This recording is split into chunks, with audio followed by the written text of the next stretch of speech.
Hello, xin chào tất cả mọi người. Chào mừng mọi người đã quay trở lại với kênh YouTube của Mohamed nha. Hôm nay Bo sẽ hướng dẫn cho mọi người cách móc một bé heo bánh kem giống như vậy nha.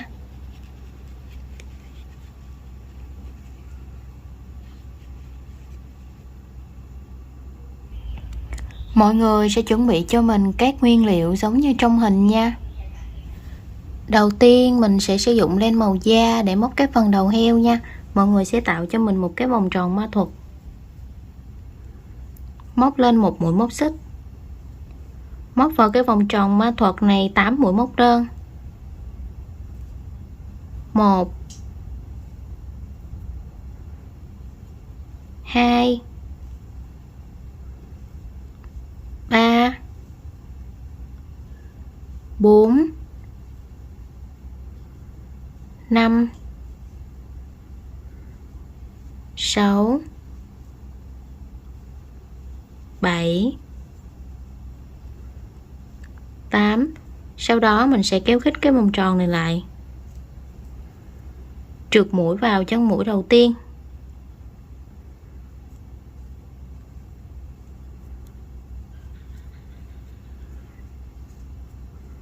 qua hàng số 2 lên một mũi móc xích. Ở hàng số 2 thì mình sẽ móc là 8V, mỗi chân móc sẽ là 2 mũi móc đơn chung chân. Mũi móc đơn đầu tiên mình sẽ đánh dấu lại nha. Móc thêm một mũi móc đơn vào cùng chân móc. Như vậy mình được một mũi V. Chân móc tiếp theo 1V. Mũi V sẽ là 2 mũi móc đơn chung chân. Chân móc tiếp theo 1V. Chân móc tiếp theo 1V.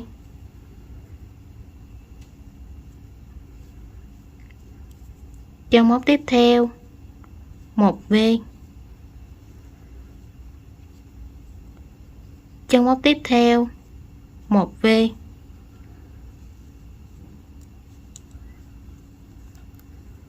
Chân móc tiếp theo 1V.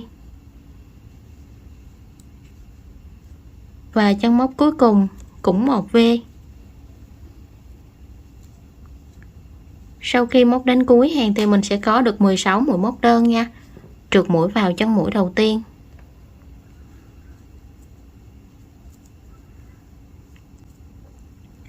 Mình sẽ kéo khít cái vòng tròn này lại nha.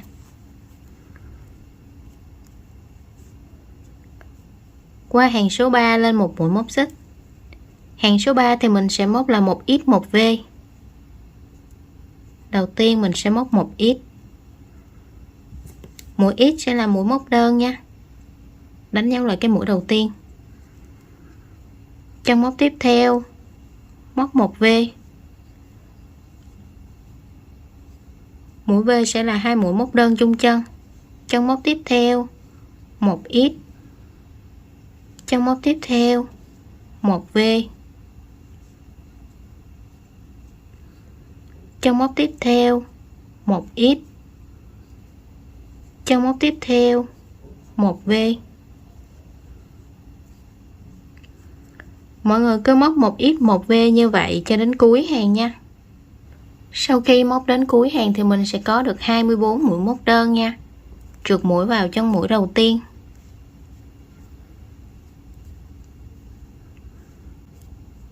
Qua hàng số 4 lên một mũi móc xích.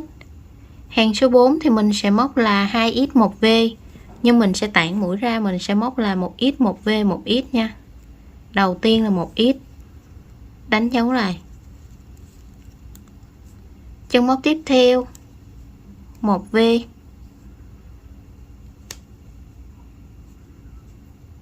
Chân móc tiếp theo 1x. Như vậy mình được một cụm 1x 1V 1x nha.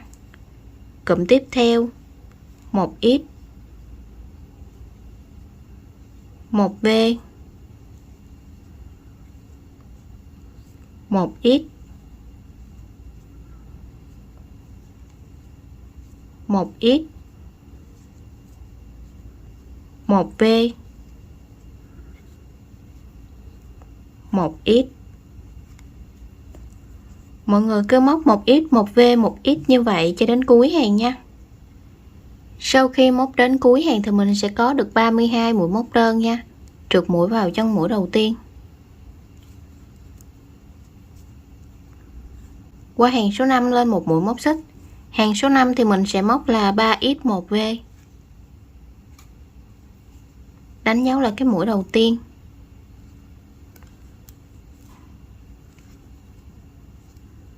Hai, 3, 1v.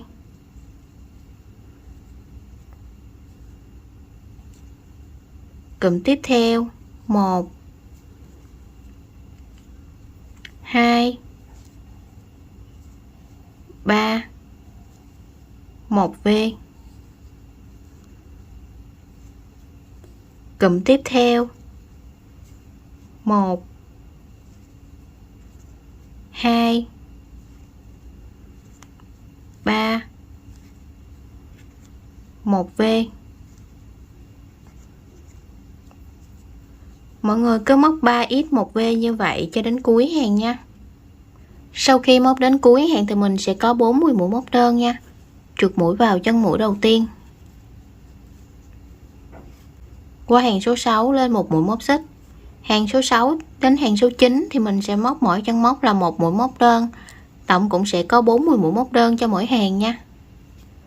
1, đánh dấu lại cái mũi đầu tiên.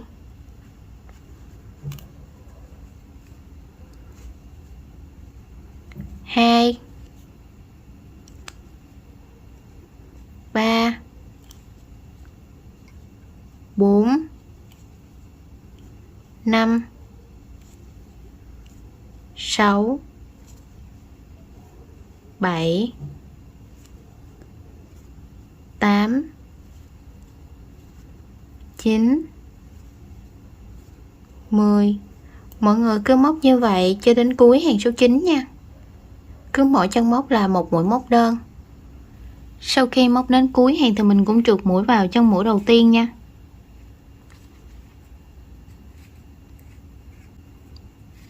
Qua hàng số 10 lên một mũi móc xích. Hàng số 10 thì mình sẽ móc là 3x1a. Đầu tiên là 1x. Đánh dấu lại cái mũi đầu tiên.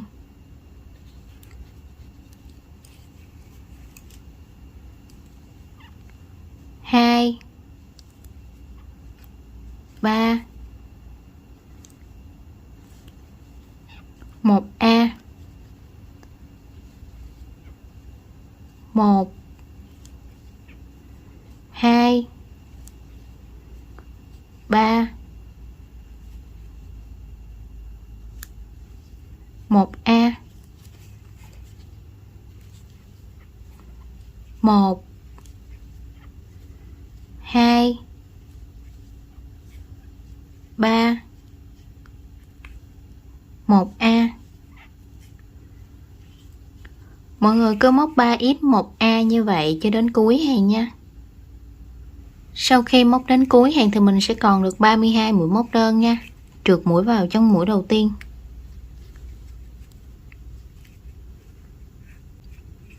Qua hàng số 11 lên một mũi móc xích.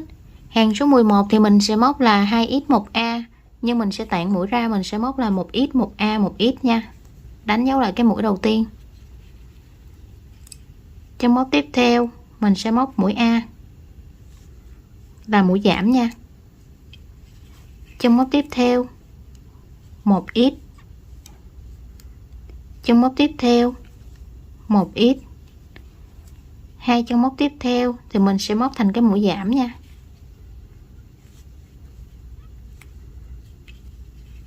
Chân móc tiếp theo 1x.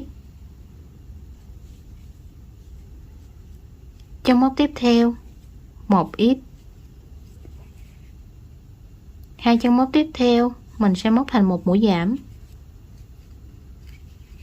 Chân móc tiếp theo 1x. Mọi người cứ móc 1x 1a 1x như vậy cho đến cuối hàng nha. Sau khi móc đến cuối hàng thì mình sẽ còn được 24 mũi móc đơn nha. Trượt mũi vào chân mũi đầu tiên.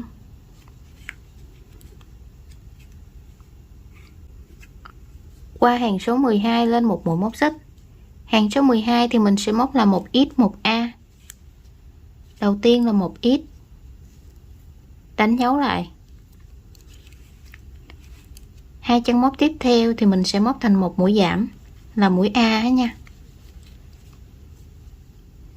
Chân móc tiếp theo 1x, hai chân móc tiếp theo móc thành một mũi giảm, chân móc tiếp theo 1x, hai chân móc tiếp theo móc thành một mũi giảm. Mọi người cứ móc 1x 1A như vậy cho đến cuối hàng nha. Sau khi móc đến cuối hàng thì mình sẽ còn được 16 mũi móc đơn nha. Trượt mũi vào chân mũi đầu tiên,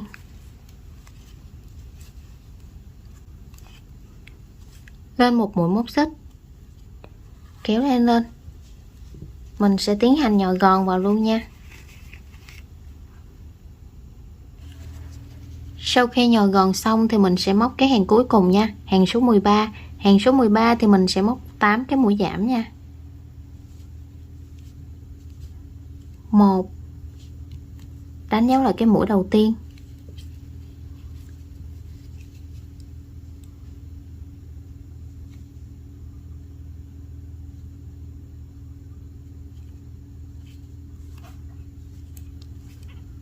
2,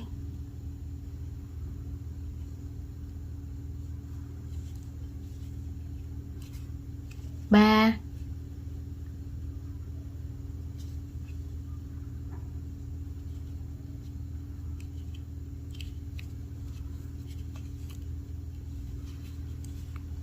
4,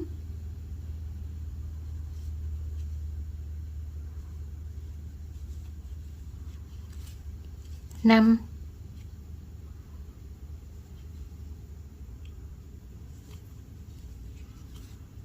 6,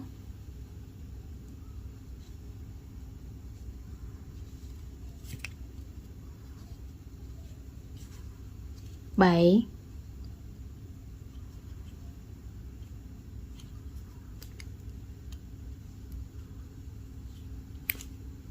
8. Sau khi móc đến cuối hàng thì mình sẽ còn được 8 mũi móc đơn nha. Trượt mũi vào chân mũi đầu tiên,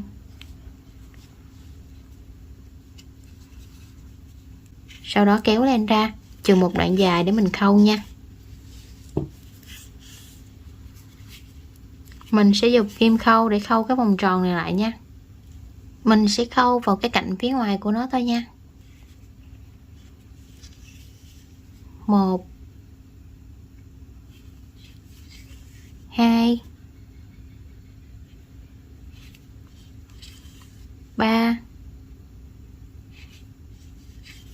4, 5, 6, 7, 8. Sau đó mình sẽ kéo khít cái vòng tròn này lại. Mình kéo chặt tay vào nha. Như vậy nó không có bị hở nữa. Sau đó mình sẽ đâm kim xuống, giấu sợi luôn. Cắt cái len thừa đi.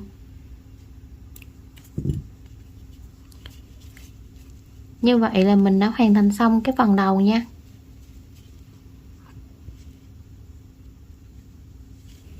Mình cũng dùng len màu da để móc cái phần tay nha. Mọi người sẽ chừa cho mình một đoạn để chút nữa mình khâu nha. Tạo cho mình một cái nút thắt. Móc lên 4 mũi móc xích. 1, 2, 3, 4. Bỏ qua chân móc đầu tiên, móc vào chân móc thứ hai, một mũi móc đơn. Chân móc tiếp theo, móc một mũi nửa kép.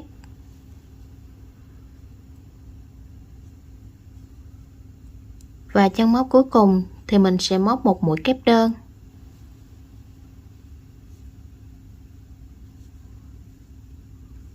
Như vậy là mình đã xong một bên tay nha. Mình kéo len ra, chừa một đoạn để mình khâu. Mọi người sẽ làm cho mình thêm một chiếc tai giống như vậy nữa nha. Đây là hai chiếc tai sau khi mình đã làm xong nha. Mình sẽ dùng len màu hồng để móc cái phần mũi nha. Mọi người cũng sẽ tạo cho mình một cái nút thắt, nhưng mà mình sẽ tạo nút thắt bằng cái vòng tròn ma thuật nha. Móc lên 4 mũi móc xích, 1 2 3 4, kéo cái vòng tròn này lại, bỏ qua chân móc đầu tiên, móc vào chân móc thứ hai, một mũi móc đơn,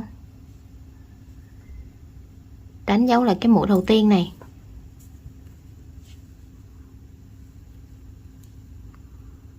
chân móc tiếp theo móc một mũi móc đơn, chân móc cuối cùng móc 3 mũi móc đơn chung chân, 1 2 3. Bây giờ mình sẽ móc đối xứng qua cái dãy bính nha. Đây mình nãy mình móc bên đây thì bây giờ mình sẽ móc ở phía này nha. Mình sẽ móc vào đây một mũi móc đơn,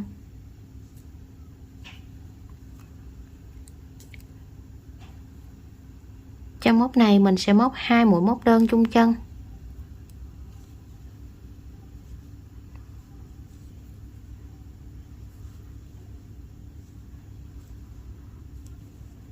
sau khi móc đến cuối hàng thì mình sẽ có 8 mũi móc đơn nha. Trượt mũi vào chân mũi đầu tiên,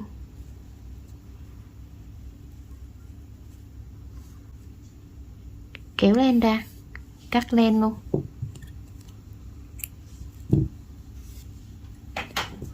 Mình sẽ đưa cái sợi len này ra phía sau nha. Như vậy là mình đã làm xong cái phần mũi của bạn heo rồi nha. Mình sẽ dùng len màu trắng để mình thêu cái phần mũi nha. Mọi người có thể sử dụng màu đen cũng được nha. Mình sẽ đâm kim từ phía sau lên. Mình thêu 2 đường song song nha.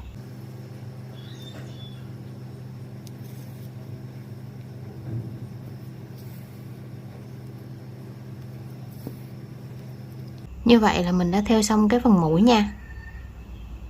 Tiếp theo mình sẽ dùng len màu trắng để móc cái phần kem nha.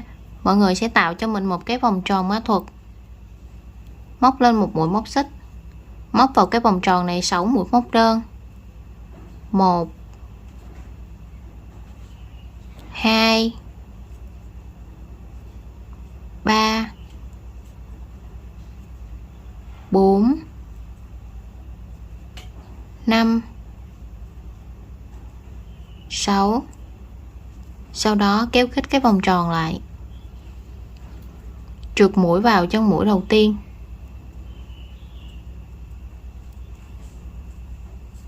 qua hàng số 2 lên một mũi móc xích. Hàng số 2 thì mình sẽ móc là 6V, mỗi chân móc sẽ là 2 mũi móc đơn chung chân. Mũi móc đơn đầu tiên mình sẽ đánh dấu lại nha.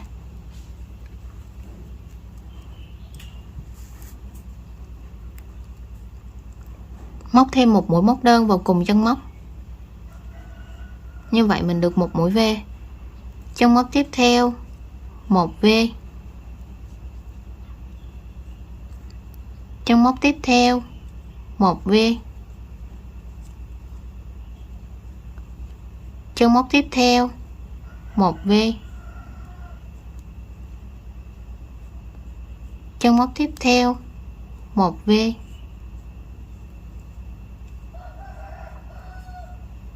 và chân móc cuối cùng mình cũng móc 1V. Sau khi móc đến cuối hàng thì mình sẽ có được 12 mũi móc đơn nha. Trượt mũi vào chân mũi đầu tiên, qua hàng số 3 lên một mũi móc xích. Ở hàng số 3 thì mình sẽ móc thành cụm nha, để cho tạo cái dợn của phần kem á. Chân móc tiếp theo, chân móc đầu tiên này á, thì mình sẽ móc một mũi móc đơn, đánh dấu lại cái mũi đầu tiên. Chân móc tiếp theo móc một mũi kép đơn, móc vào cùng chân móc đó một mũi móc đơn, Chân móc tiếp theo một mũi móc đơn, chân móc tiếp theo một mũi kép đơn, móc vào cùng chân móc đó một mũi móc đơn, chân móc tiếp theo một mũi móc đơn, chân móc tiếp theo một mũi kép đơn, móc vào cùng chân móc đó một mũi móc đơn nữa. Mọi người cứ móc một ít rồi một ép một ít chung chân như vậy cho đến cuối hàng nha. Sau khi móc đến cuối hàng thì mình sẽ trượt mũi vào trong mũi đầu tiên nha.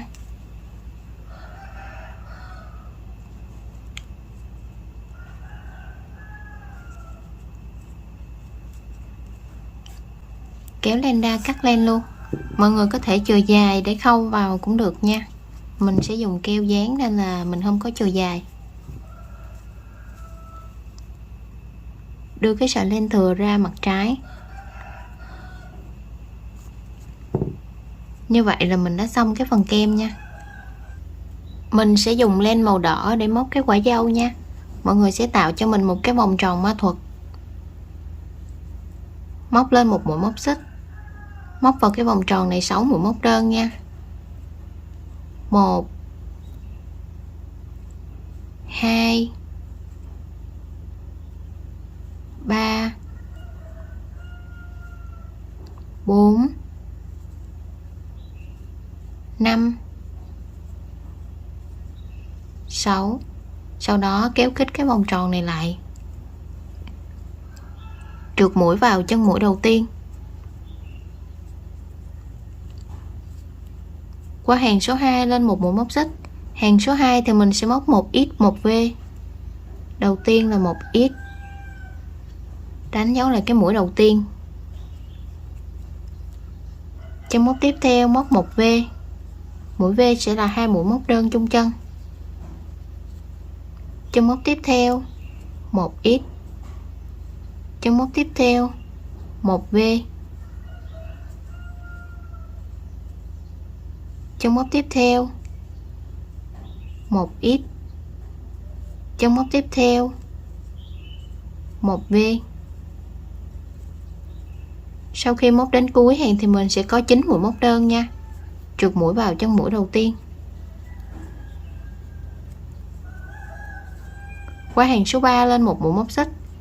Hàng số 3 thì mình sẽ móc là 2x một v, nhưng mình sẽ tản mũi ra. Mình sẽ móc là một x một v một x nha.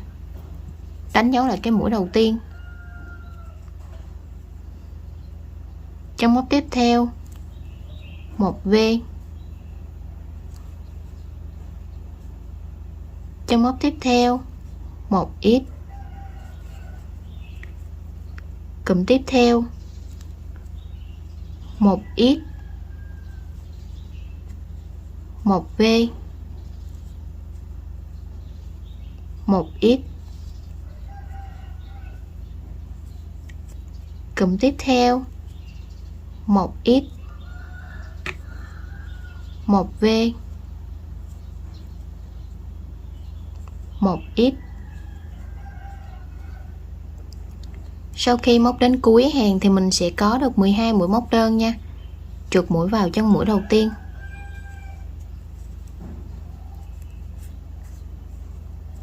Qua hàng số 4 lên một mũi móc xích. Hàng số 4 thì mình sẽ móc là 3x một v. Đầu tiên là một x, đánh dấu lại cái mũi đầu tiên.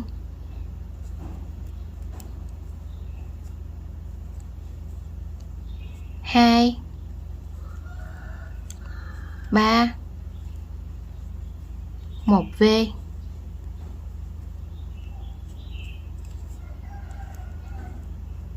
Một, 2, 3, một v.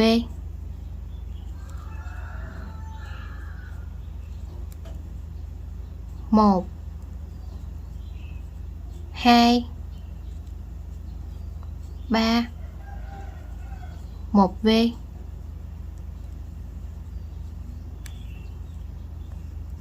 Sau khi móc đến cuối hàng thì mình sẽ có được 15 mũi móc đơn nha. Trượt mũi vào trong mũi đầu tiên.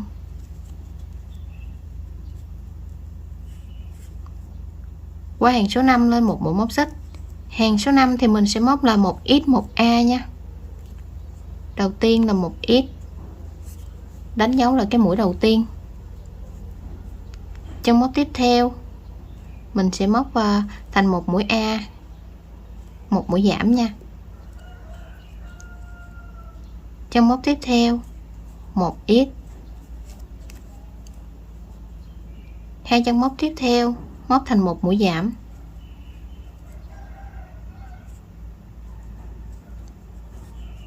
chân móc tiếp theo 1x, hai chân móc tiếp theo móc thành một mũi giảm,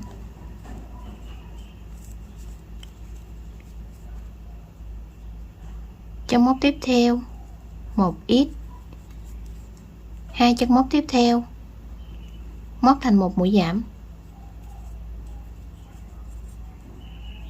chân móc tiếp theo 1x, hai chân móc cuối cùng móc thành một mũi giảm.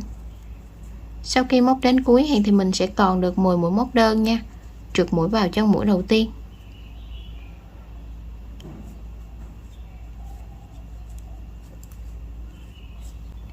Kéo len ra chừng một đoạn dài để mình khâu nha.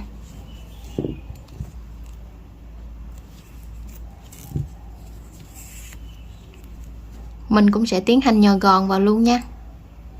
Mình sẽ dùng kim khâu để khâu cái vòng tròn này lại nha. Mọi người sẽ bỏ qua cái chân móc đầu tiên ở đây, khâu vào cái chân móc thứ hai. Mình khâu cái cạnh ngoài thôi nha, bỏ qua chân móc tiếp theo, khâu vào cái chân móc tiếp theo,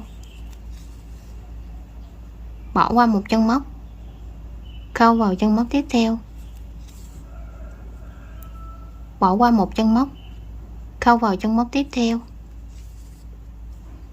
bỏ qua một chân móc, khâu vào chân móc tiếp theo. Sau đó mình sẽ siết len lại nha, kéo khít cái vòng tròn này lại.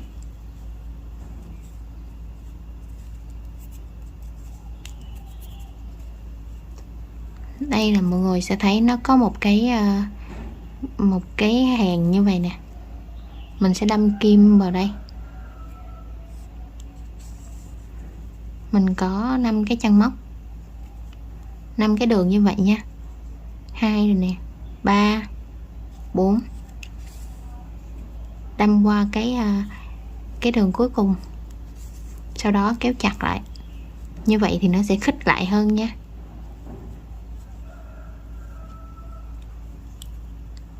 Đâm kim xuống, chấu sợi luôn. Cắt cái len thừa đi.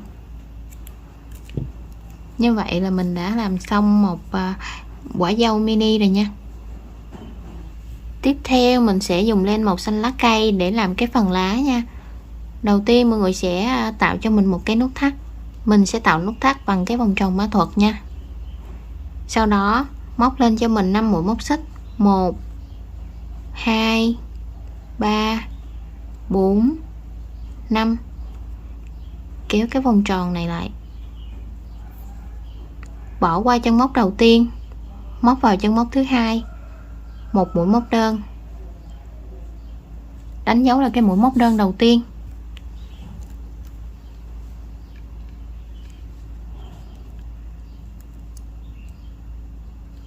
Chân móc tiếp theo, một mũi kép đơn,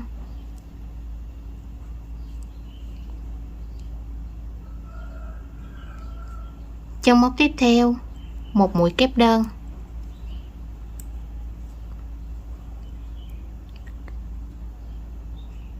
chân móc cuối cùng này mình sẽ móc vào đây 3 mũi móc đơn chung chân. 1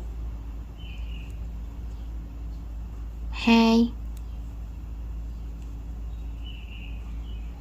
3. Bây giờ mình sẽ móc đối xứng qua cái dãy bính còn lại nha. Ở cái chân móc đầu tiên này thì mình sẽ móc vào đây một mũi kép đơn,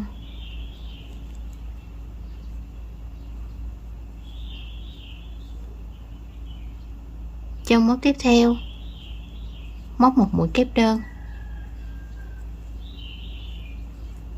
Và cái chân móc cuối cùng móc một mũi móc đơn. Trong khi móc thì mình sẽ kẹp luôn cái sợi thừa vào luôn nha. Sau khi móc đến cuối hàng thì mình sẽ có 9 cái chân móc nha. Trượt mũi vào chân móc đầu tiên,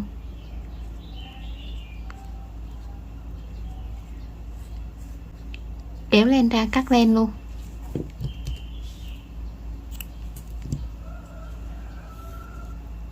Mình sẽ đưa cái sợi len thừa này ra phía sau để mình giấu sợi đi. Như vậy là mình đã làm xong cái phần lá nha. Tiếp theo thì mình sẽ dán cái phần mũi vào nha. Mọi người sẽ đếm từ trên xuống 1, 2, 3, 4, 5, 6. Mình sẽ dán từ hàng số 7 đi xuống nha. Mọi người sẽ tìm cho mình cái hàng mà mình trượt mũi nè, mình canh lên nó ngay giữa như vậy, sau đó mình sẽ dán vào nha.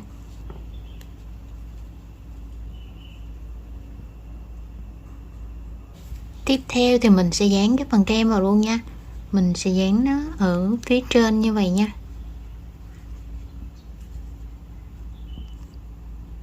Dán xong cái phần kem thì mình sẽ dán cái phần quả dâu vào nha. Mình sẽ quay cái mặt mà mình khâu xuống phía dưới nha. Đây là cái mặt mà mình khâu nè. Đây là cái hàng đầu tiên thì mình sẽ úp cái mặt mình khâu xuống phía dưới như vậy. Và mình sẽ dán luôn cái phần lá vào kế bên như vậy luôn nha. Đây là sau khi mình đã gắn xong cái phần kem và dâu tây với lá rồi nha. Tiếp theo thì mình sẽ khâu cái phần tay vào. Tay thì mình sẽ canh cho nó cân đối với cái phần đầu là được nha. Mình sẽ khâu ở cách cái mũi này 1 hoặc 2 hàng nha. Mình sẽ khâu cách mũi 1 hàng thôi, bởi vì cái tay này mình sẽ khâu 2 hàng. Mình sẽ khâu một bên vào đây.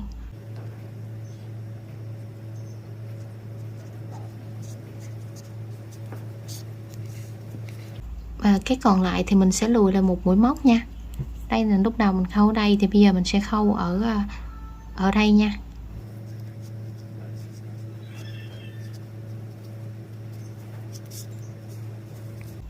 Như vậy là mình đã khâu xong một bên tay nha. Mọi người sẽ khâu tương tự như vậy cho bên còn lại nha. Mình khâu cách mũi 1 hàng nè, và tay sẽ khâu ở 2 hàng. Đây là sau khi mà mình đã khâu tay xong nha. Bây giờ thì mình sẽ khâu mắt nha. Mình sẽ dùng len màu nâu đậm tách lấy 2 sợi len để khâu cái phần mắt. Mọi người sẽ đâm từ phía sau lên nè. Mình sẽ khâu cùng hàng với lại cái phần mũi này luôn nha. Mình sẽ cách cái mũi một mũi móc. Mình sẽ khâu từ đây trừ một đoạn để chút nữa mình giấu sợi nha. Mọi người sẽ khâu xéo qua như vậy nha. Mình sẽ không đâm vào cái chân móc ở phía dưới này nha, mình đâm vào giữa giữa ở đây nè, để cho nó có cái độ ngang ngang một chút. Mình cũng khâu tương tự cho bên còn lại luôn.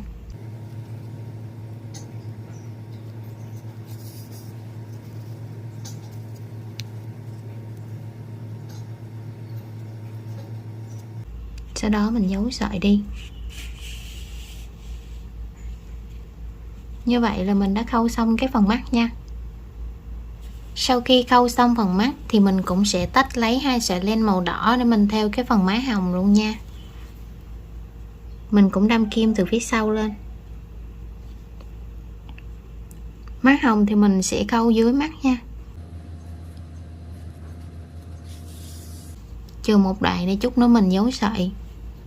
Mình sẽ khâu xéo qua đây.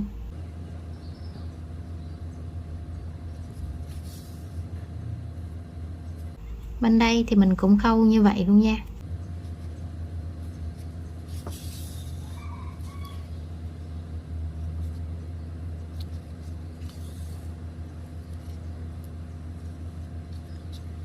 Rồi mình sẽ giấu len cắt sợi luôn.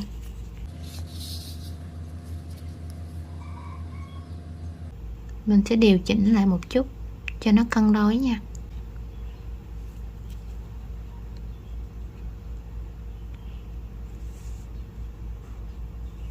Đây là sau khi mình đã khâu xong cái phần má hồng nha. Tiếp theo thì mình sẽ đánh thêm một ít má hồng để cho nhìn bé heo xinh hơn nha. Mình sẽ đánh vào cái phần mà mình thêu má hồng á.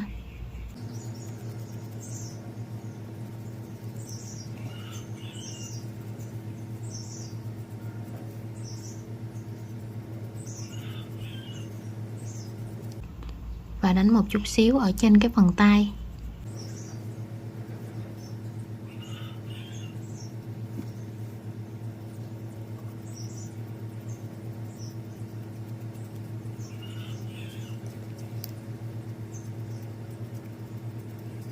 Như vậy là đã xong rồi nha. Và video của mình cũng xin kết thúc tại đây nha. Nếu mọi người thấy hay, hãy cho mình xin một like, một share và một subscribe nha. Hẹn gặp lại mọi người ở các video tiếp theo nha. Bye bye mọi người.